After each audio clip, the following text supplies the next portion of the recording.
ప్రియాటి దేవుని పిల్లలందరూ ప్రత్యేకమైన వందనాలు. దేవుని పిల్లలు మీ అందరూ బాగున్నారా? ప్రతి ఉదయకాలం వస్తున్న వాగ్దానం చూస్తూ దేవుని నామాన్ని మహిమపరుస్తున్నారా? నూతన సంవత్సరం నూతన దీవెనలతో నూతన ఆశీర్వాదాలతో దీవెనకరంగా ముందుకు కొనసాగుతున్నారా? దేవుని యొక్క అత్యధికమైన ప్రేమలో వర్ధిల్లుతూ ఉన్నారా? ఈ సంవత్సరం దేవుడు ఎన్నో గొప్ప కార్యాలు జరిగించాలని ఆశపడుతూ ఉండగా ఈ దినం దేవుడు మనతో ఏం మాట్లాడబోతున్నాడు చూద్దాం. పరిశుద్ధ లేఖన గ్రంథంలోంచి కీర్తనలు 125 దావీదు కీర్తన 4వ వచనం చదువుకుందాం. యెహోవా మంచి వారికి మేలు చేయము, యథార్థ హృదయులకు మేలు చేయము. ఈరోజు మంచి దినాలను, మంచి సంవత్సరాలను, మంచి నెలలను, మంచి సమయాలను, గడియలను చూడాలని ఆశపడుతూ ఉన్నారా? యెహోవా యథార్థవంతులకి మేలు చేయాలని ఆశపడుతూ ఉన్నారు.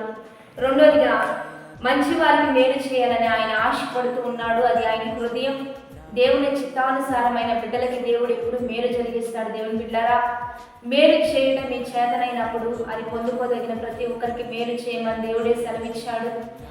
లోకమంతటా సంవత్సరాన్ని మొదలుకొని సంవత్సరాంతం వరకు యెహోవా కనుదృష్టి లోకమంతటా సంచరిస్తుంది. ఎందుకంటే యథార్థవంతుల్ని బలపరచుటకై యెహోవా కనుదృష్టి సంచరిస్తూ ఉంది కనుక యథార్థంగా జీవిద్దాం. చేతనైనంత మటుకి మేలే చేద్దాం. కీడు చేయవానికి కీడు చేయక, మనకి మాట మీద మాట అంటే ఒక మాట చెప్తే దానికి వ్యతిరేకంగా వేరొకటి చేయకుండా, కీడుకి ప్రతి కీడు చేయకుండా మేలు చేస్తూ ఈ సంవత్సరం దీవించబడదాం. ఈ సంవత్సరం ఆశీర్వదించబడదాం.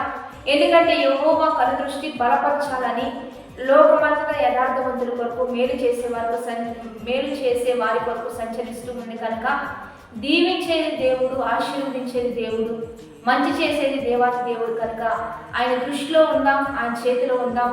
అద్భుతంగా ఆశీర్వదించబడుతూ దీవెనకరమైన దినాలను చూస్తూ మంచి దినాలను చూడకోరు ప్రతి ఒక్కరు కూడా మేలే చేద్దాం, మంచే చేద్దాం, యథార్థంగా జీవిద్దాం. ఈ దినము దేవుడు మనకిస్తున్న వాగ్దానాన్ని బట్టి ప్రార్థనా పూర్వకంగా సిద్ధపడదాం. పరిశుద్ధుడా, మహోన్నతుడా, గొప్ప దేవా, ఈ దినము మీరు మాకు ఇచ్చిన బలమైన వాగ్వచనాలను బట్టి నీకు మహిమ. ఎంతమంది బిడ్డలు ఈ వాగ్దానం చూస్తూ ఉన్నారు? ఈ వాగ్వచనాలు అన్ని బిడ్డల పట్ల రూఢీపరిచయ్య. సాధ్యమైనంత వరకు మేలు చేయడానికి, మంచి చేయడానికి, యథార్థంగా జీవించడానికి, ఉత్తమమైన వాటిని చేపట్టడానికి బిడ్డలను సిద్ధపరచండి, లేవనెత్తండి, బలపరచండి, ప్రోత్సహించి నడిపించయ్యా. వారు చేయనిదంతా సఫలీకృతం అవ్వాలి. వారి దినములన్నీ పొడిగించయ్యా. మేలుకరంగా, దీవెనకరంగా మార్చి బర్త్డేస్, మ్యారేజ్ డేస్ జరుపుకున్న వారికి దీవెన శుభములు ఇవ్వండి. సేవకులు, సంఘాలను దీవించండి. ప్రతి డిపార్ట్మెంట్ను ఆశీర్వదించండి. వృత్తి వ్యాపారాలు ఆశీర్వదించయ్యా. ఎంతమంది ఎన్ని రీతులుగా ముందుకు కొనసాగుతున్నారో ప్రతి ఒక్కరిని కాచి కాపాడండి. రోడ్డు ప్రమాదాల నుంచి, యాక్సిడెంట్స్ నుంచి, సూసైడ్ అటెంప్ట్స్ నుంచి, సడన్ డెత్స్ నుంచి ప్రతి ఒక్కరిని కాచి కాపాడి సంరక్షించి ఏ అపాయం వాటిల్లకుండా, ఏ తెగులు గుడారాన్ని సమీపించకుండా ఈ నూతన సంవత్సరం నూతన ఆశీర్వాదాలతో ఒక్కొక్కరిని లేవనెత్తి నామానికి మహిమ తెచ్చుకోమని, ఈరోజు బర్త్డేస్, మ్యారేజ్ డేస్ జరుపుకున్న వారికి దీవెనలు శుభములు దయచేయమని ప్రభువైన యేసుక్రీస్తు నామం పేరట అడిగి వేడుకొని ప్రార్థిస్తూ నామం గొప్ప తండ్రి, ఆమేన్. మంచిగా లైక్, షేర్, కామెంట్ చేస్తూ దేవుని నామాన్ని మహిమపరుద్దాం.